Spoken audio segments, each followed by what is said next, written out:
حضرت خواجہ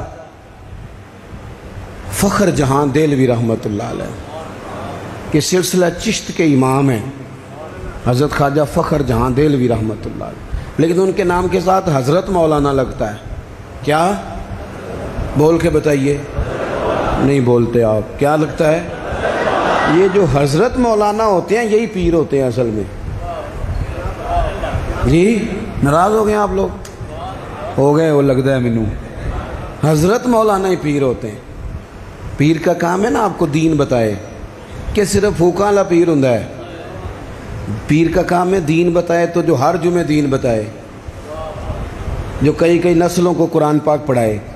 تھوڑا سا نا کرائیٹیریا بھی تبدیل کریں. یہ جی پیر صاحب ہے، یہ سال کے بعد آتے ہیں، کیا لینے؟ کہتے ہیں گندم کا توڑا. کیا مذاق بنایا ہوا ہے.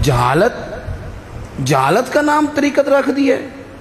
باہر نکلیں ان مصیبتوں سے. یہ جاہل بلا وجہ سوار ہو جاتے ہیں، سال کے بعد آتے ہیں. آپ پورا سال اتنا اپنے امام کو نہیں دیتے جتنا ایک چکر میں اس جاہل کو دے دیتے. مہربانی کریں آپ. فروغ علم تب ہوتا ہے جب علم کی سپورٹ ہوتی ہے. تھوڑا سا نا چیزوں کو تبدیل کریں، بدلیں. وہ کہتے ہیں جناب یہ حضرت ہیں. مولوی صاحب کی داڑھی تھوڑی سی چھوٹی ہو تو نماز نہیں ہوتی، تو پیر صاحب کی چھوٹی ہو تو بیعت ہو جاتی ہے. ہو جو ناراض ہے، ہو جو ناراض، کوئی گل نہیں، ہو جاتی ہے بیعت اس کی. کمال آدمی ہے بھائی. وہ مولوی صاحب کی داڑھی سارے چیک کرتے ہیں کہ پوری ہے کہ نہیں، تو پیر صاحب اندر داخل ہو تو ان سے بھی کہا کرو ذرا ٹھہر جا، پہلے پوری کر. خلاف پیغمبر کسے راہ گزیر. حضرت سعدی کہتے ہیں جو حضور کے طریقے پہ نہ چلے وہ کس طرح منزل تک پہنچ سکتا ہے. اصل حضور کی سنت ہے، شریعت ہے. اس لیے زندگی کے اندر اصول بنائیں. اصول ہم مانتے صحیح کر کے ہیں، صحیح کر کے مانتے ہیں، پر ماننے سے پہلے بھی ذرا صحیح کر کے سوچتے ہیں. ان چیزوں پر ضرور. حضرت مولانا فخر جہاں دہلوی محبت کے آدمی تھے نا.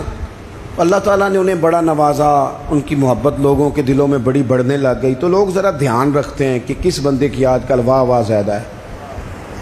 یہ جو سیاسی لوگ ہوتے ہیں یہ توجہ رکھتے ہیں کہ ایسا نہ ہو کہ کل کو یہ بندہ ہمارے لیے مسئلہ بن جائے. یہ پسند نہیں کرتے. تو بادشاہ نے دیکھا کہ اتنے لوگ عقیدت مند ہو گئے ہیں، ہزاروں کا مجمع جمعے میں جاتا ہے، بڑا رش ہے. اس نے ایک طوائف کو تیار کیا کہ جا کے نا تو معاذ اللہ اس طرح کی اداکاری کرو کہ الزام لگ جائے. اب بعض بندے اداکاری اس طرح کی کرتے ہیں کہ سامنے والا ویسے ہی پریشان ہو جاتا ہے. وہ کسی نے کہا تھا مخلوق تو فنکار ہے اس درجہ کے پل بھر میں، سنگے در کعبہ سے بھی اصنام تراشے. تم کون ہو کیا چیز ہے داغ کبابی، لوگوں نے تو جناب مریم پہ بھی الزام تراشے. تو منٹ لگاتے ہیں، الزام لگا دیتے ہیں. حضرت جمعہ پڑھا کے نیچے اتر رہے تھے، سیڑھیاں ادھر ادھر، مریدوں کا رش تھا. سامنے اچانک وہ بی بی آ گئی. دلی سارا جانتا تھا کہ یہ عورت کیا ہے، کیا کردار رکھتی ہے. سامنے آ کے اس نے کہا السلام علیکم. شیخ نے گرد نظر جھکا کے کہا وعلیکم السلام. تو اس نے اس طرح گفتگو شروع کی جیسی بڑی جاننے والی نہیں. بعض لوگ بڑے چالاک ہوتے ہیں. پرانے زمانے میں ہم نے سنا تھا کہ فلانا شیشے میں اتار لیتا ہے. اب تو بعض بندے چھوٹی سی شیشی میں بھی اتار لیتے ہیں. بڑے تیز ہیں، بڑی باتیں آتی ہیں بڑی. اس نے بھی بڑی طبیعت پوچھی، صحت کیسی ہے؟ وہ کمر میں درد تھا، اس کا کیا حال ہے؟ اب وہ جو سارے مرید پکے نہیں ہوتے، کچھ کچے پکے بھی ہوتے ہیں. وہ جو کچے پکے تھے وہ پریشان ہو گئے کہ واقعی کبھی پوچھا تو نہیں پیر صاحب سے رات کو کہاں ہوتے ہیں. تو فٹافٹ کہنے لگی وہ رات آپ آئے تھے تو آپ کھوٹے سکے دے گئے، میں ابھی دکاندار کے پاس گئی ہوں، اس نے لیے ہی نہیں. مجھے تو کوئی سودا چاہیے تھا، یہ پہ کھوٹے سکے. ہم تو دشمن کو بھی پاکیزہ سزا دیتے ہیں. ہر جگہ الجھنا نہیں چاہیے. زیادہ صفائیاں دینے والے کو بھی لوگ کمزور سمجھنے لگ جاتے ہیں. ہر وقت تھوڑی صفائی دیں گے. حضرت شیخ نے اس کی بات سنی اور ہنسے، مسکرائے، اور مسکرا کے نہ تو اپنی جیب میں ہاتھ ڈالا اور اصلی سکے نکالے. دفعہ فرمایا بیٹی، او میری بیٹی، او پیاری بیٹی، تو نقلی دے جا، اصلی لے جا، اور میرا پتر دوبارہ بھی ضرورت پڑی تو آ جانا، فخر جہاں کا دروازہ کھلا ہی ملے گا. ہم تو دشمن کو بھی پاکیزہ سزا دیتے ہیں. آپ محبت کریں گے، سامنے والا آئے جتنی مرضی نفرت لے کے آئے، ہم اپنا لہجہ کیسے بدلیں؟ ہمارے پاس وہ شے ہی نہیں جو لوگ چاہتے ہیں پیدا ہو. کہاں سے لائیں وہ نفرت؟ وہ بازاری زبان کہاں سے لائیں؟ وہ کہاں سے لائیں گفتگو جو گفتگو اس طرح کی ہے کہ ویسے کوئی شریف آدمی نہیں کرتا؟ کیسے لائی جائے؟ آپ کسی کو دیکھ کے کبھی بھی اپنا لہجہ خراب، وہ جو کر رہے وہ اس کا معاملہ ہے. ہم تھوڑی، ہم محبت والے ہیں، محبت والے اپنی بولی بولتے ہیں. وہ کس طرح سامنے والے کی سطح پہ اتر کر بات کریں گے؟ حضرت نے فرمایا پتر ضرورت پڑے تو دوبارہ بھی آ جانا. یہ بات کرتے ہی نا پھر شیخ سیڑھیاں اترنے لگے، اور جب سیڑھیاں اتر گئے تو 3-4 منٹ کے لیے وہ بی بی سکتے میں آئی، کانپنے لگی. پھر دوڑ کے جا کے حضرت کے پیروں میں بیٹھ گئی. کہنے لگی بابا ایک بات تو بتا، تو مٹی کا بنا ہے کہ کستوری کا؟ تو سندل کا بنا آدمی؟ میں تجھے بدنام کرنے آئی، الزام لگانے آئی. چاہیے تو یہ تھا کہ لوگ مجھ پر تھپڑوں کی برسات کرا دیتے، تیرا چہرہ جلال سے سرخ ہو جاتا، اور میں بدنام کرنے آئی. اور میں دلی کی وہ والی خاتون ہوں جسے کبھی کسی نے بیٹی نہیں کہا، کبھی کسی نے بہن نہیں کہا. اپنوں نے بھی رشتے بنانے چھوڑ دیے. جس نے دیکھا بری نظر سے دیکھا، پر تو کس محبت کا آدمی ہے؟ میں بدنام کرنے آئی اور گناہوں میں لتھڑی ہوئی کو تو نے بیٹی بنا لیا. یہ جملے کہتے ہی اس خاتون نے دوپٹہ اٹھایا، چہرے پہ اوڑا، اور کہنے لگی دلی والوں اب میں تمہیں بتاؤں گی فخر جہاں کی بیٹی کس طرح کی ہوتی ہے.